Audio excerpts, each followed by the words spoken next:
everybody. Happy New Year. Welcome to Reality Redux with Angie and friends, where Kara, Jacob, and I revisit the classics of OG reality TV, and we recap new seasons of shows that have stood the test of time.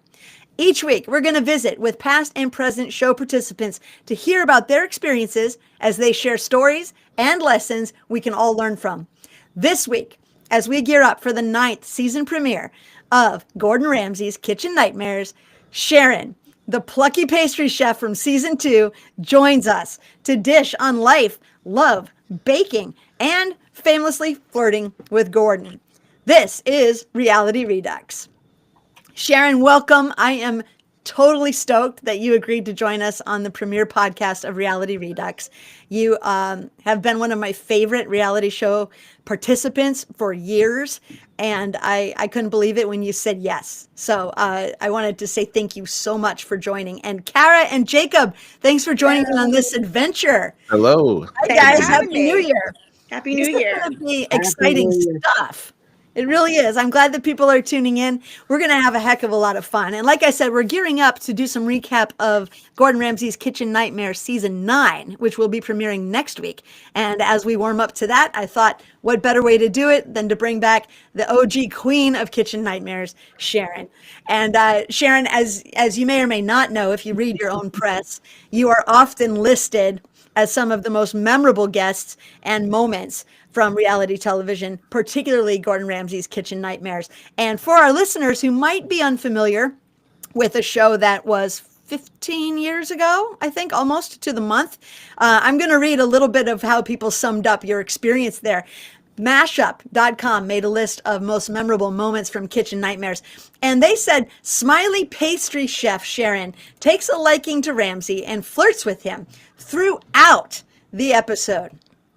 Now, after the sous chef, Al, I think was his name, walks out on service, Sharon sheds her flirty, funny side. She gets down to business. She emerges as a real team player, and it's super gratifying to watch. Now, I could not agree more. In fact, that's what I remember most about you, as somebody who knew how to have fun, but also knew when to get to work. And I think that's something that not everybody at Bazzini's understood, but you epitomized it. So I appreciated that about you very much.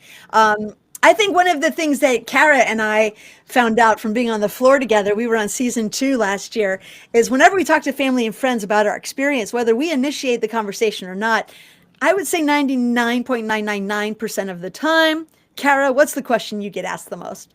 How's Rob Lowe? Yes, always. And I would say runner up, people have asked me, does he smell good?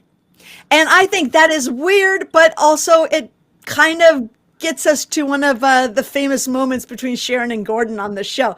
So, Sharon, I got to know, how often do people ask you what Gordon's like? Every day. Every day. I'm not even lying. Every day.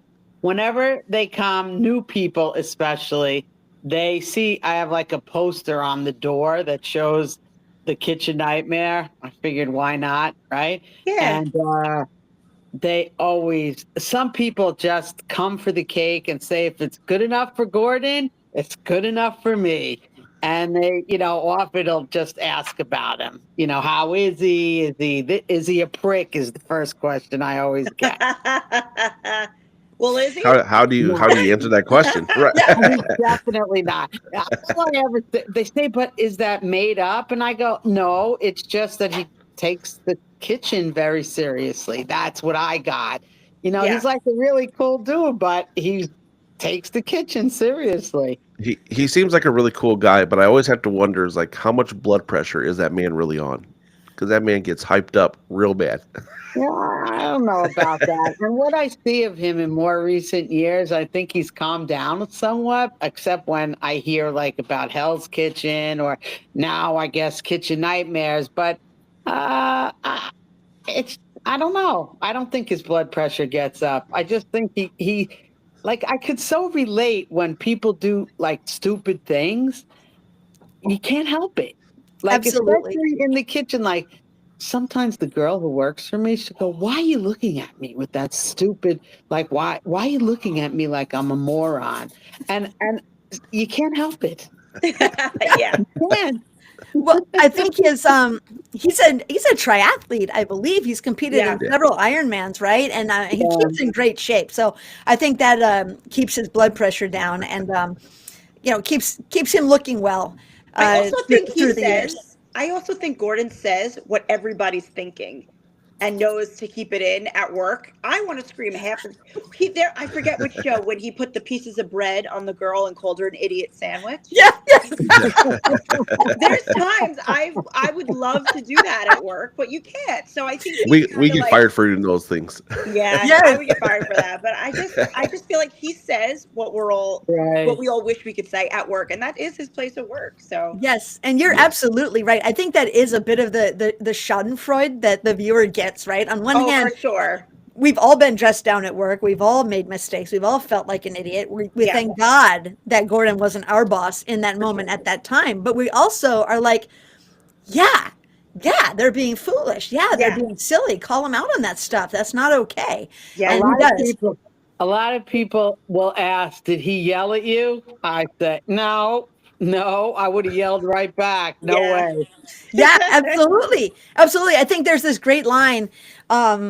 It could have been, oh yeah, it was in the revisited episode. So he did come back and do a revisit. He shows up one day and Bazzini's is closed and he's like, what the what? I think he had more colorful language than that. But then he gets on the phone and he calls you. And I have to ask you, Sharon, does he have your number? Or was that all production? You don't have to tell us like what his number is, but did No, he I don't call care. you? No, it was the production. Okay. Because I'm like, girl, you got his digits. That is some No. game.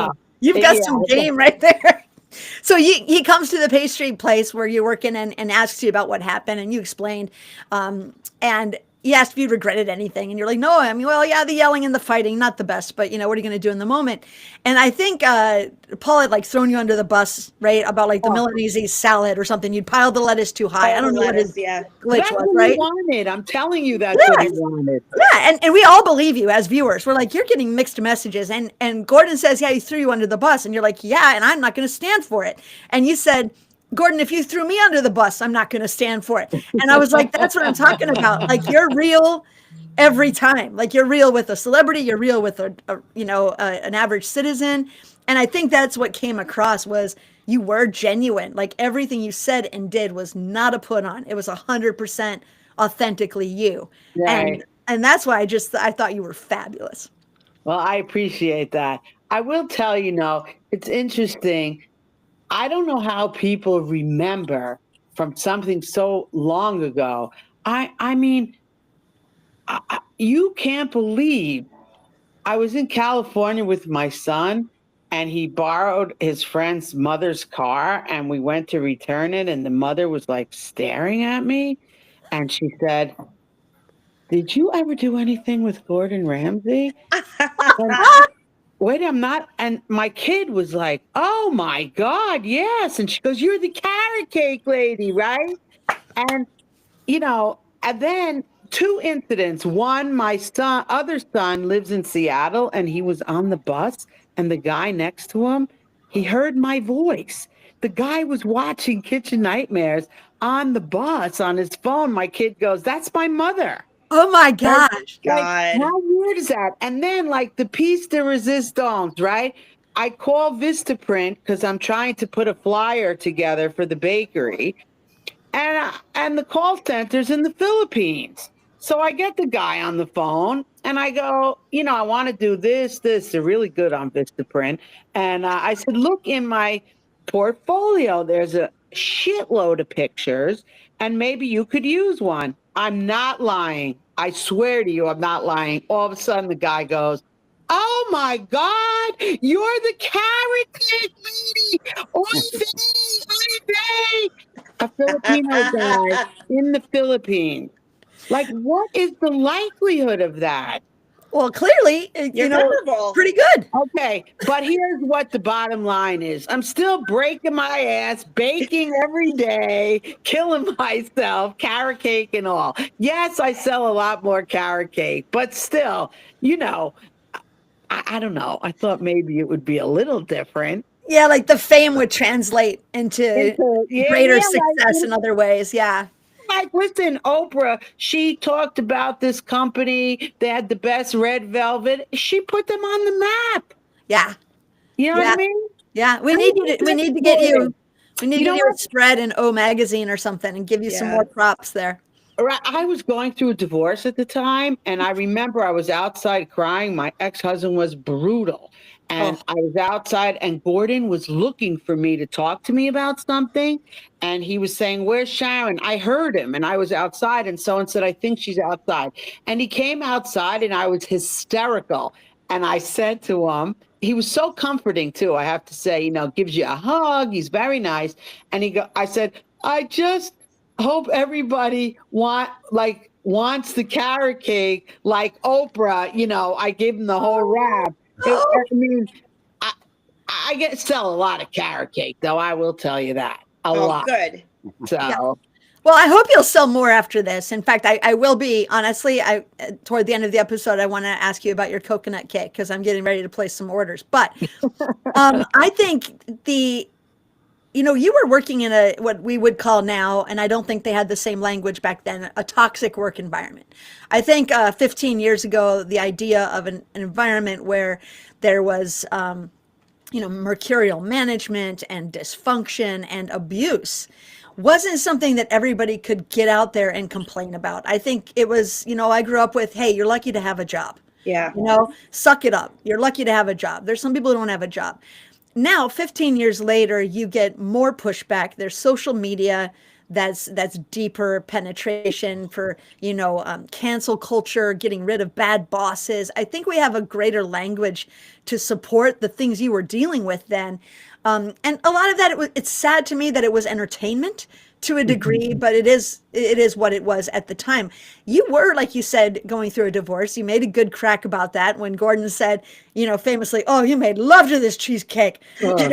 And you're like, "Well, I'm going through a divorce, so it's the cheesecake," or And I was like, "Dang, girl, you get it." But tell us, do you want to talk a little bit about that? About did this show give you any clarity on the exit strategy of that divorce, or seeing yourself and your value, your worth any better? Well, the only I'll tell you two things. One, my ex-husband, he tried to in case I was going to be on TV and make money, he tried to see if he could put that in a legal agreement. I am not even Oh, kidding you. Like a What do they clause, like a call royalty that? clause or something? A clause, right? That he wanted to tap into. I forget what it's called.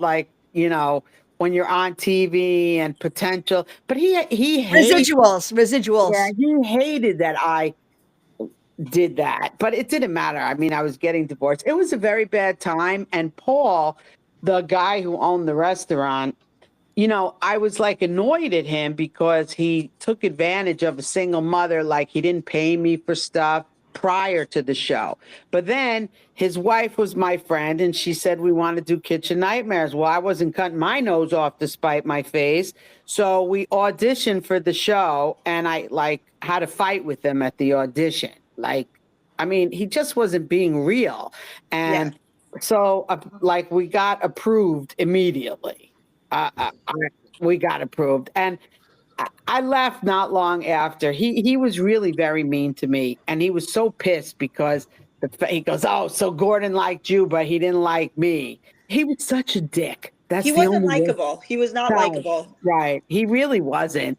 And No.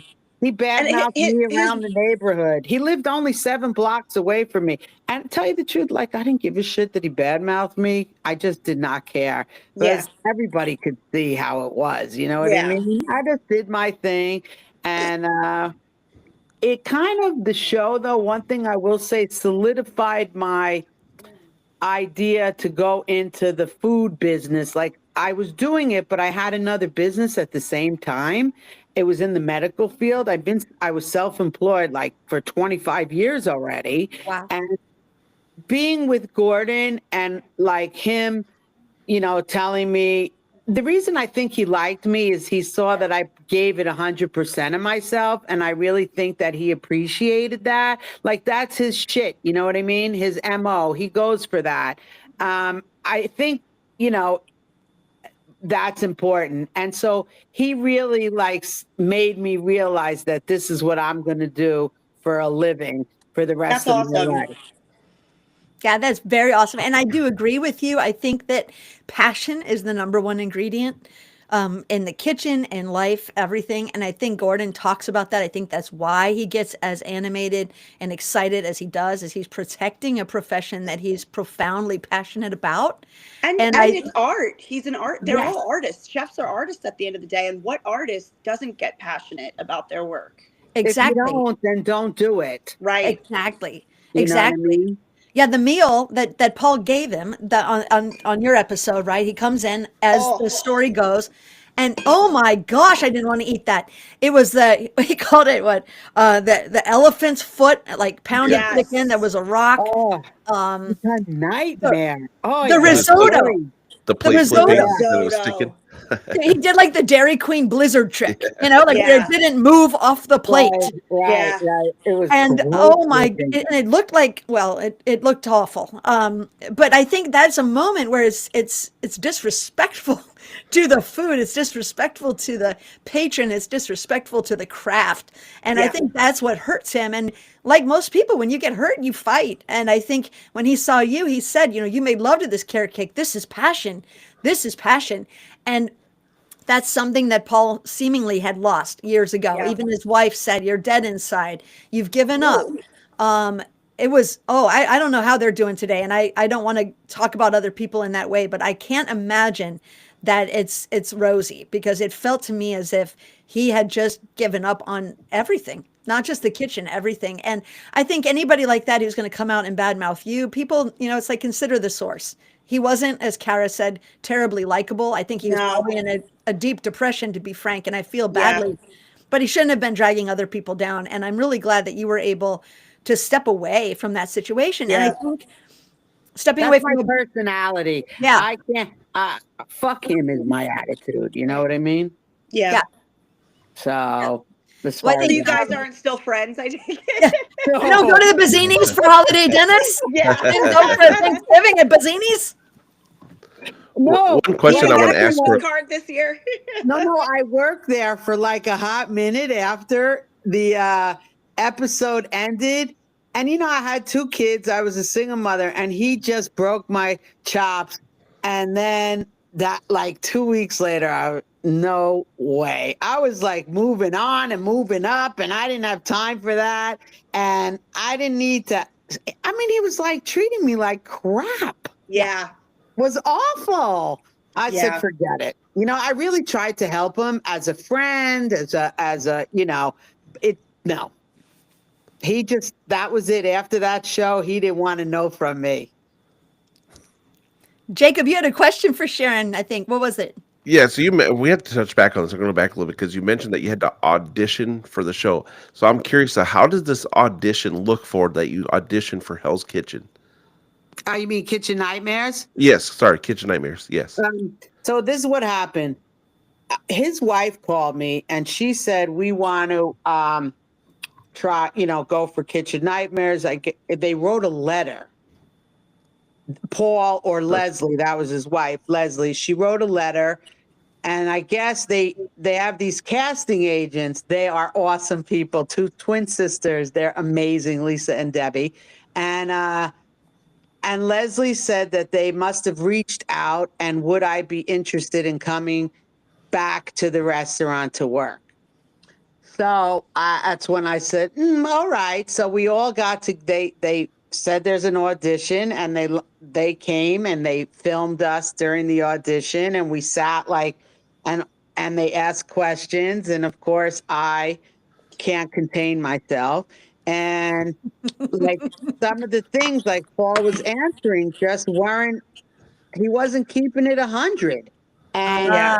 and so I had to answer like, why are you saying that? That's not true, kind That's of thing. awesome. Right. And then we had the audition, and then they send a producer. And at the time on Hell's Kitchen, there's a really awesome guy. The sous chef's name was Scott. And he came with the producer, and um,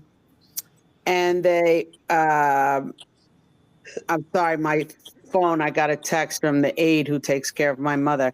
Um, they came and they talk and you tell them stuff. They came for dinner and then we talk. So I'm sure Gordon like knew all about me and the situation before he even got there. Yeah. Oh yeah. Sure. You know what I mean? They Yeah. lay all the cards out on the table. I don't know how it works, Absolutely. but they approved the audition in one day. Like it went to California, and then the next day they called and said, "You guys are in." And then the producers came, and a month later, I was like really excited. But I'm not like a starstruck kind of person. That's not my nature. You know what I mean? Yeah. We're all human beings. Yeah. And I guess I remember like thinking, how was I going to react when I met Gordon? But clearly you saw like it didn't make a difference. No, you were still you. We did Yeah. have a lot of fun. There was like, like when I did the waitress thing and I made like $70 and I said to Gordon, come on, let's go out for drinks. I got money. You know what I mean? That's Like it awesome. was that kind of rapport throughout um, the entire taping of the program. Yeah. That is awesome that you I mean, invited him out for drinks. I love it it. was great the look you did give Gordon when he said you're going to go to the front end, and that Yeah. look you gave the camera I'm was just perfect. that's not my stick. You know what I Yeah. mean? Well, he Yeah. said later in that revisited episode, he said he enjoyed watching you kind of get flustered a little. I think there's a part of him that was like, "Hey, we're taking Sharon away from the pastry line. Let's see what she's made of." And you're just Yeah. like, you know what? I'm going to just do what needs to be done. I mean, you really did dig deep, and you were a consummate team player. And I think anybody watching that could tell that you can put aside petty differences if the bigger goal is more important. And I think you did that really well. And you mentioned just a moment ago getting a text from your mom's caregiver, so if that's something you need to pause and check in on, please do that. I'd hate to think that One you're missing second. something important. That would be awful if she's hanging out with us and something's going on with her mother. Jacob, I'm just curious. On my sidebar, it says that Sharon is 0% uploaded. You and Kara, it says, are 99% uploaded. Do you know if that means anything that we should care about? Am I back It to 99%? Yeah, I'm seeing if it is or not. Maybe it's fine. I just wanted to ask while we had a moment. I don't want to miss anything important. I assume Brad would say if something were wrong. Yeah, it will.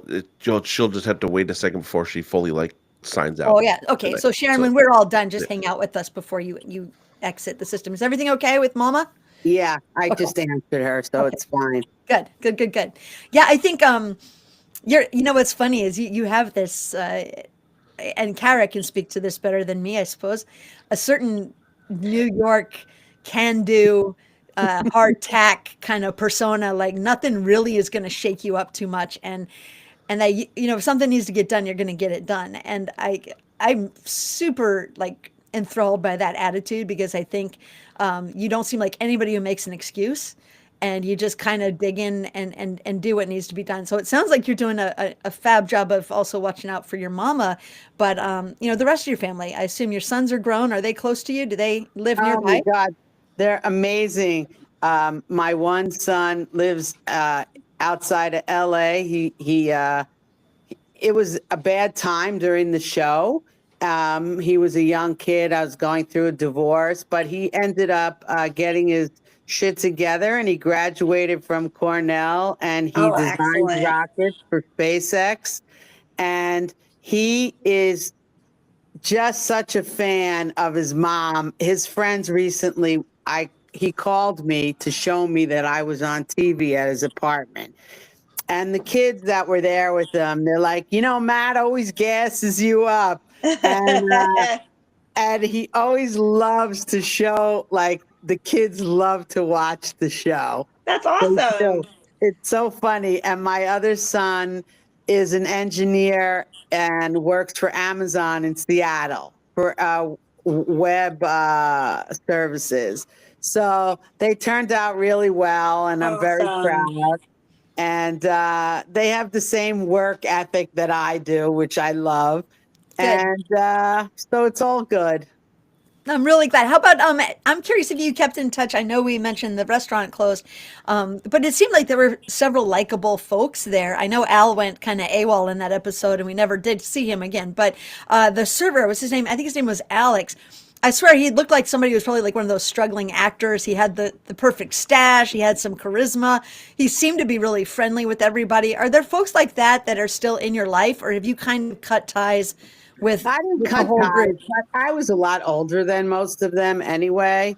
They were kids, and this one Ramon, he reaches out every now and again, but overall, it's just that everybody moved far away and went down different paths type of thing. Yeah. So, and Is the that's all good. You know what? You wish them the best. And I mean, I'm telling you, 15 years ago, it aired on my birthday.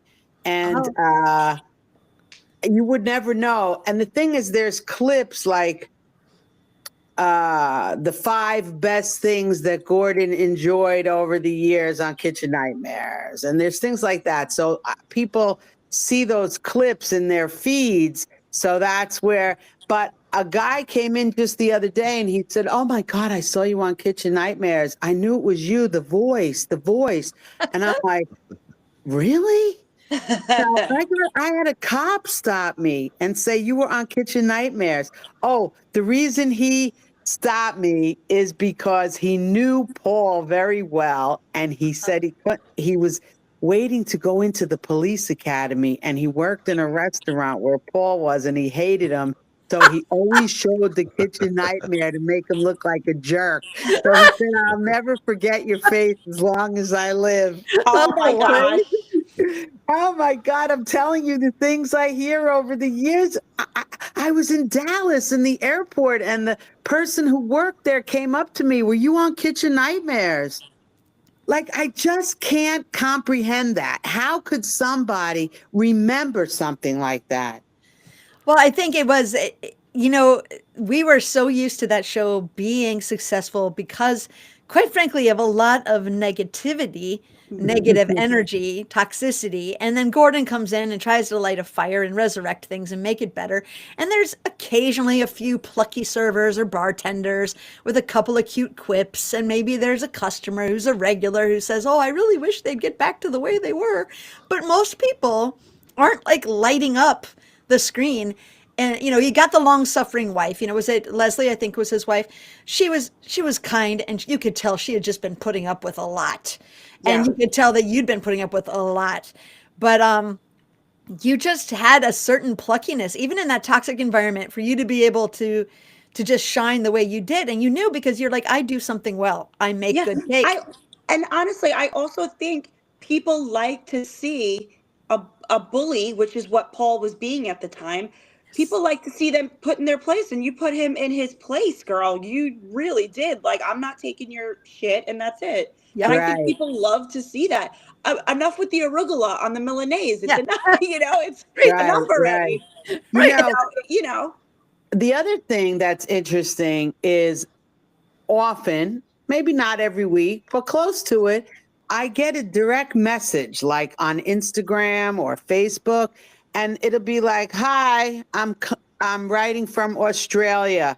I swear, they say, "I just want to tell you, I just watched your Kitchen Nightmare, and you were so this and that, and I'm so happy to see you doing so well." And I really appreciate those nice, messages. But It's nice. again, I had a guy call me from, I don't know, Kentucky or something. And so I got on the phone. I didn't know. And he's like, "Oh my God, I saw you on Kitchen Nightmares and blah, blah, blah." And he only wanted to just talk. But I was a little odd, I have to say. Yeah, that's a And I Yeah. little was a a little little odd. nerve wracked. Right. So, but you know what I mean? And now, like, here's the other thing. I ship. Right. I started shipping a while ago. It took me forever to figure out. And I said, "Okay, I'm going to ship these carrot cakes because people love Gordon. And if he loved the carrot cake, they're going to want it." Could I Yeah. just tell you how few carrot cakes the people who order them are not Gordon Ramsay people. They're people that have had it or saw something and they order. Interesting. Yeah, I would have thought like, okay, I'm going to kill it with these carrot cakes. I had to spend 10 grand on a special freezer and hello, nothing. What? Oh, Well, Yeah. that'll change. Not that we have a ton of influence with this podcast, but believe me, I'm a fan of carrot cake, and when I get mine in the mail, and But the obviously, coconut is a good one too. well, that's And the one. That's my favorite cake. So we had to talk about your methods for that. I think, the guy from Kentucky called you. I think you might have a revenue stream there. I mean, clearly there's something about your voice that tickles somebody's fancy. So just saying, yeah, you can always double dip and try some new things. But I think you're obviously doing well for yourself. I mean, you as a single, okay, so I'm a single mom too. I'm divorced. I have a daughter. She's going to be 18 next week. Good gracious. I just realized that. oh my gosh. That's a lot to have an 18-year-old. But when you are responsible for the well-being of somebody else, sometimes you do have to take crap. Sometimes you don't have the luxury to say no to things. You just got to get the money, pay the bills, make sure everybody's good to go. But the fact that you still walked away from something and had built an enterprise now, I mean, you are the cake lady. You are the OG cake lady. I believe Original Cake Lady is your Instagram handle, and we'll make sure that our listeners know that. But you've clearly dug in and built something that you should be really proud of. Tell us a little bit about how that's grown and just some of the things you've learned about starting your own business and going out on your own. Okay, so I have been self-employed since I'm 29 and I'm going to be 64. I'm a hustler. That's my I am. And I don't know how to say like throw in a towel. I never did in my whole life. Like I never just quit anything. I guess my father didn't teach me that, but I was in the medical field and then I was baking at the same time. I wanted to be in the kitchen. I love the kitchen, but it was hard to pay for two kids going, in the kitchen. So the baking was a back door into the kitchen. It was the only way. And I was a cook before a baker. So, and then just to jump ahead, I baked over the years. I rented space, some not so great, the people not so great, And what you said, Angie, is so true. Sometimes you don't have a choice. Like you're raising your family and you got to suck it up and eat all the shit. And I hated that. I hated it. I always tell my kids having money gives you options. Yeah. And if you don't have any, which I didn't, I was just a poor schnook just trying to make it work and I hustled.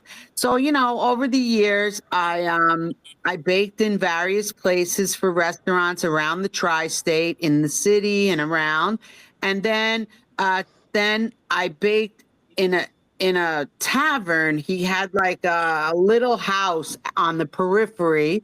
I baked for the tavern and for other restaurants and rented the space. But then COVID came and there was no work. The first time in my whole life, I didn't work. Like it was the weirdest thing I had ever really experienced. Wow. And right like around the end of June, after COVID was March, and I could never forget it that they closed everything because it was a pub and St. Patty's Day was like a big money maker. You know what I mean? Yeah. And everything was closed and the guy's wife was really not, I mean, she was difficult and he told me I didn't have to pay when it was closed, but she wanted the money. And I was not giving over my little pittance that I stashed. And by just a fluke, I met the landlord, one of them, in a parking lot while I was delivering cupcakes. And she said, do you have a storefront I could come to? And I said, no. She said, I know the perfect place. And I went to this place. I met her brother. It was like a horror. It's a nice place, but the people who had it before me just was nasty. So I kind of had no choice because I had a fight with the guy's wife at the other spot, and I wasn't giving her $3,600. And I signed the lease. It was the end of June, and July I started, and I had such nice friends that helped. They put the floor in for free. Aw. I gave them what I could. other people helped me paint, and I bought used furniture, equipment with the little money I had and washed it.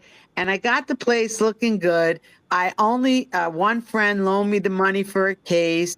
And the day I opened, I mean, I was broke. The first week I opened, I made $5,000. And I was Oh, so excited. Wow. Like I go, ah, this is what I've been waiting for. And I Wow. still did wholesale for restaurants. And they would come in the back and pick up the stuff for the restaurant. And I did retail in the front. oh, And it just, was like meant to be, I guess. And it's a nice town. There's Woodbury Commons there, which is outlets and stuff like that. And I just made a nice life there. I moved there, and it just is, a nice, simple life. Me and the dog, and That's I'm happy excellent. about that. What's the And dog? What's the dog's name? Kobe, like Kobe. for Kobe Bryant, and Oh, not Gordon? You didn't name Like your dog Gordon? Gordy. You have to understand. I did love Gordon, like in a way, like I loved watching Hell's Kitchen. And I even said to Gordon, we were sitting while Paul was cooking, and I said, my kids and I, and the two dogs, we get in the bed and we watch Kitchen Nightmares. And I'm telling Gordon this. And I said, and I say to my kids, I want my own Gordon Ramsay. And he so knew what I meant. It wasn't him. It was a person that had the passion, who Yeah. enjoyed food, something to share. You know what I mean? Yeah. And that's really how I felt about him. It wasn't like that at all. I really, think he's a great guy, but it just appeared to look like I was flirting. And Well, guess and it was fun. there's nothing wrong with flirting, and particularly if you're coming from a relationship where you're underappreciated or downright abused or demeaned or belittled, or you don't feel attractive and you don't feel valuable, and you come across somebody who for the first time maybe in a while has appreciated you on a Yeah. real legitimate level, you fall in love with that no matter who it is. Right. And I think Makes there was sense. that moment for you of just saying, oh my God, I love you. Like, yes, Yeah, please say more things about my cake. This is wonderful. And I think we felt that too. I think he lit you up, and it And showed he's on the show. charming. And he's charming. And Oh, he's sometimes, adorable. He is. yeah. Yep. And you know what the best was? Like at the end, when this is something I did not foresee. Like I was so happy to be there and baking, and he'd come where I was doing not the baking, but I also did another station. And in the end, when I got to cook with him, I mean, that was That's unreal. Yeah. What That a once in a lifetime opportunity to cook with Gordon Ramsay. Yes. Exactly, Kara. I just Yeah. thought this was it. And then this is what I really loved about him. He was going, good job, Sharon. Like, Yes. F you, Paul. F you, Yes. Paul. Yes. Yes. And you were so cute because you were like, thanks, chef. Thanks, chef. Yes. And you were like a super team. He's like, oh no, he's like, good girl, Sharon. Good job, darling. Good job, Yeah. darling. In that lovely way he does. And you Yes. was just, you're like, I tell you, "See." as a person in the food business, that was truly a once in a lifetime experience. Yes. Yeah, I met other chefs and famous people in the food industry after that, and nothing can No. compare. Well, he's what the kids call the GOAT. He's Right. he's Gordon Yes. Ramsay. Yep. So He he is. cooked with the GOAT. You cooked at the And go. did you make lamb? Weren't you cooking lamb with the GOAT? Yeah. Oh, it's just awesome. A lamb with the goat, right? Yeah. That's who can say that, Sharon? Yep. Right. Cooking lamb with the goat. Oh, you need a Right. shirt. You need like a t-shirt. You need some swag. Yeah. Tara, that's good. You should Lamb with the follow up goat. on that. I cooked lamb with the goat. Cook lamb with the Yeah. goat. That's You brilliant. guys could have Right. your pictures together. That would be Right. awesome. So Well, I there you- think, you are the consummate team player. And I think Yeah. that when you put good things out into the world, they do come back. I believe in that 100%. And I think the serendipity of, meeting the woman in the parking lot and having those friends come together to lay flooring and to be your team, right? To have your Yeah. back, because I'm sure you're not somebody who's only done things for yourself all your life. And I think people came in at a time when you needed them and helped you turn some things around and build something you can be super proud of. So I'm really glad when I hear those kinds of stories because I try to live similarly. And I think my friends and the people I'm close to have a similar way of thinking about the world and want to put people first. And I think when you do that, it comes back. And obviously, you bake with love. I mean, I think anybody who bakes for a living and is good at it, it has to come from some sincere passion. So, what is Yeah. your favorite thing you make in You your know, I in don't your really know. Like, I'll tell you the truth. I hate making the carrot cakes, and everybody laughs. I tell the girls in the shop because the carrots get all over, and there's little chunks of carrot. It's just messy, and I can't stand it. But of course, but you know what? I never took a baking class in my life. I taught myself until last year. I met a French baker who's a content creator.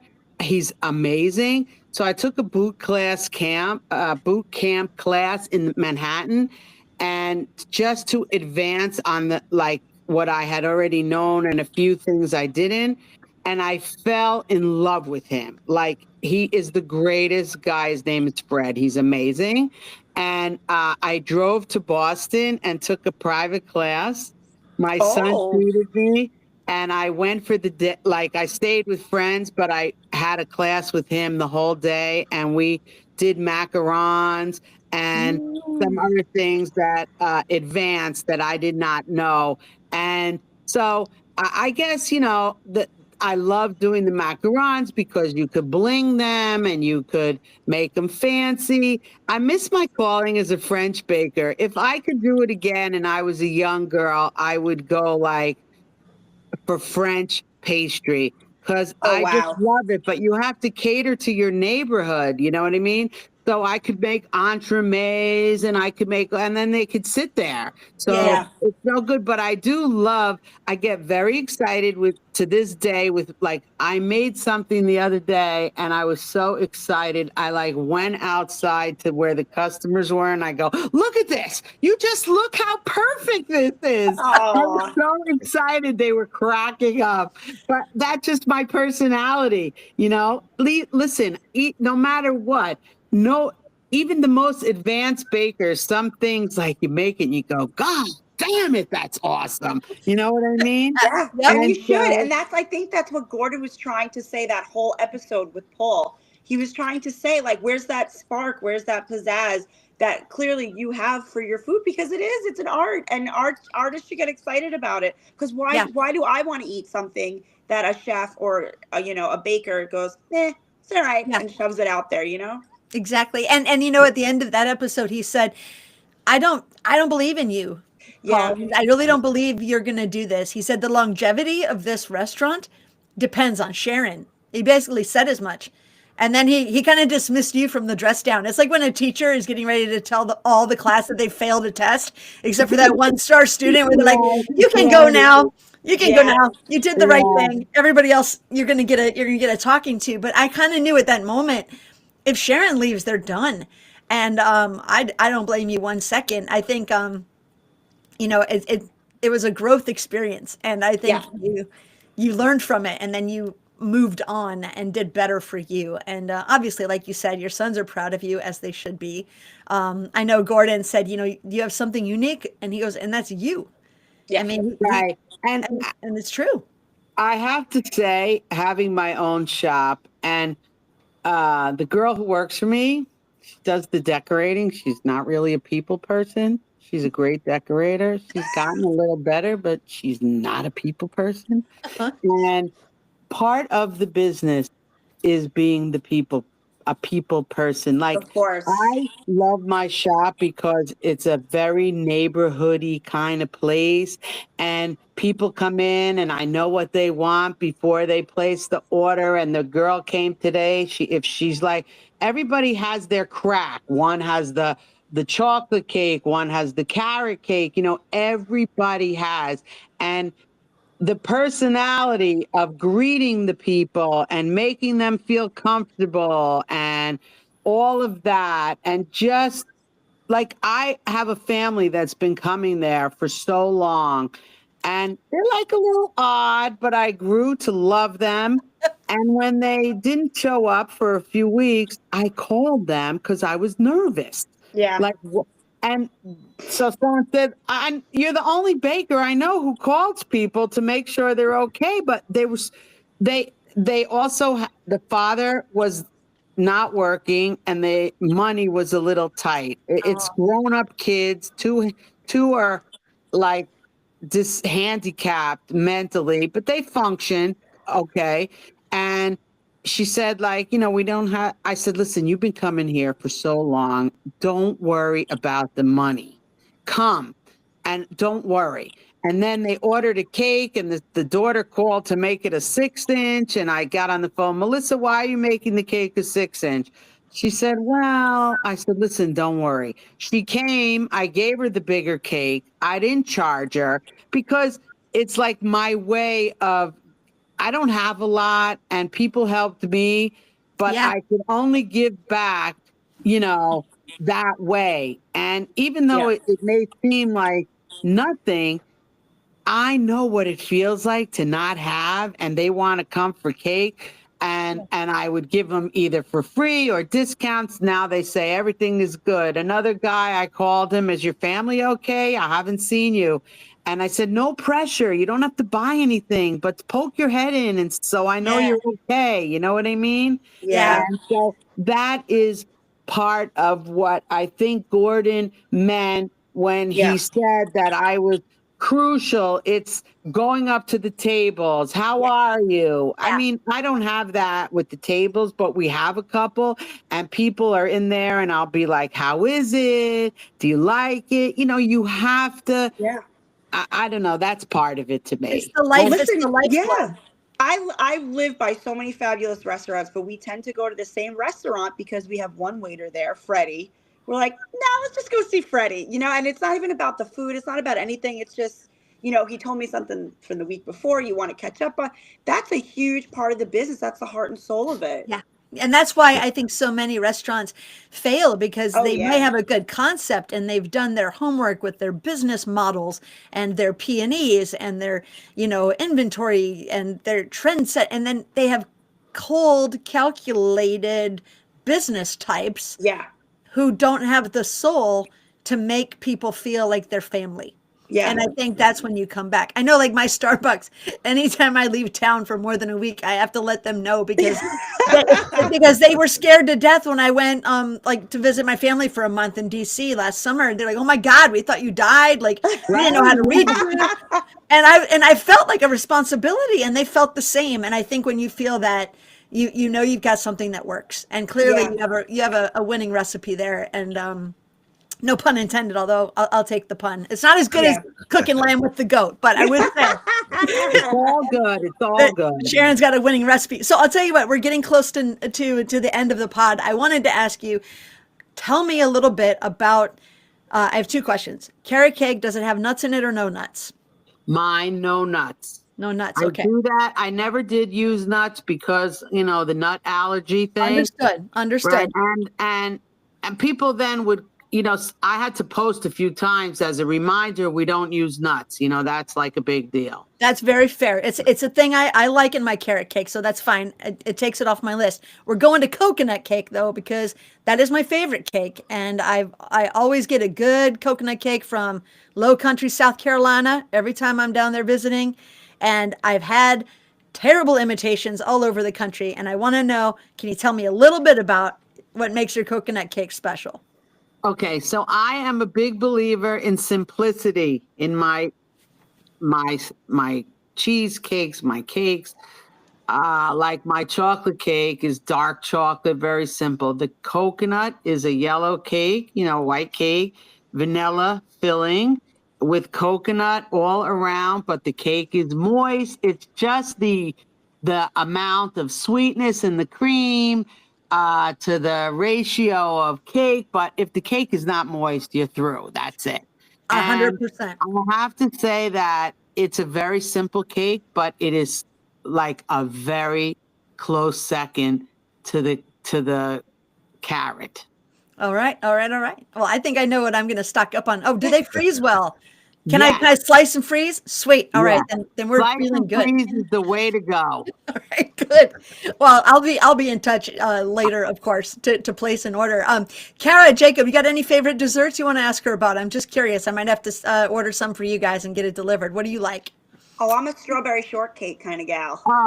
Listen, if only you lived close. Can I tell you, I love my strawberry shortcake, and the problem is Yes. I could eat the whole damn thing. It's so light, and you just use just the right amount of sugar with the fresh berries and Love it. macerate, and fresh whipped cream, not too sweet, piled high. The cake again, very moisty sponge. You could keep eating it. That is So not good. a cake we could skip, my friend. I love it. Now, do you only make that in the summer, like strawberry No. season, or do you feel like you get some good produce all year long? So that's something we can order anytime? Listen, you got to sweeten the berries a little bit, or if necessary, you mix a little frozen with the regular berries. But you do what you have to. All right. It's you don't put too much sugar. I didn't find the berries this year. Strawberries were horrible the whole year. Yeah, I didn't find Yeah. any terribly sweet either. Right. So you add, but not too much sugar. But I will tell you, we do a lot of strawberry shortcakes. A lot. Good. Well, I I'm made a not note. too far from you, Sharon, so maybe I could always make a road Oh, trip. right. What part of say, I Long think- Island? I'm in Nassau County. It's not so bad. What town? No, I'm in Oyster Bay. Okay, so I have a friend. She just moved out to the island. I Okay. must reach out to you because I'm going to visit her. And so we could kind of connect along the route. It would give Oh. me great pleasure. That would be awesome. Sure. 'Cause I've been planning to get out to New York for a reunion with Kara, and when that Yes. happens, we might have to take a drive to Hudson Valley and see you, Sharon, because Oh, it would be absolutely. a pleasure. Oh, I love it. Jacob, tell me real quick, what's your favorite dessert? My favorite actually is carrot cake. I love carrot cake, but I also really enjoy a good coconut cake. So I'm with you on that one. All right, hon. Well, I made a note here, Sharon. I'm going to be in touch. I want to thank you so much for being a part and kicking off Reality Redux with such enthusiasm, hope, and passion that all of us can carry into the new year. I think we can all learn a ton about overcoming adversity, leaving toxic relationships, whether they be personal or business, and having a little faith in our fellow humans to help us make the best of the lives that we want to live. So I think you're a true testament to all of that. Well, And thank you, guys. I love you for coming on. I'm so glad you were the real deal when you responded to my Thanks for Instagram. having me. Thanks for having me. It was a pleasure. And I hope you guys could make a trip one day. I just love that. I know that would be the biggest kick. I would get so much fun out of that. So Yeah. I look forward to it. And everybody look forward to the 9th season premiere of Gordon Ramsay's Kitchen Nightmares. It premieres next week. We'll be recapping those episodes right up until season 3 of The Floor with Rob Lowe premieres. We'll have friends, contestants, past and present on to recap those episodes. Kara and I can't wait, and I hope you can't either. Until then, everybody take care. Bye. Bye. Sharon, can you hang out for a second? So we Thank can, you so much. you bet. Hang on and don't exit yet, just so we can make sure it uploaded for us, and then I'll let you off the hook. And I think 9:05. That was pretty good considering I've never really timed these before. So yeah, Jacob, I'm just noticing it says 0% uploaded on her sidebar, and I want to just make sure we don't lose anything. Should I hit stop recording? Yes, hit stop. Okay. It says stopping. Hopefully this learning curve I'll master. I had a sneezing attack during. I don't know if anybody saw. I did, but you were No. snoring.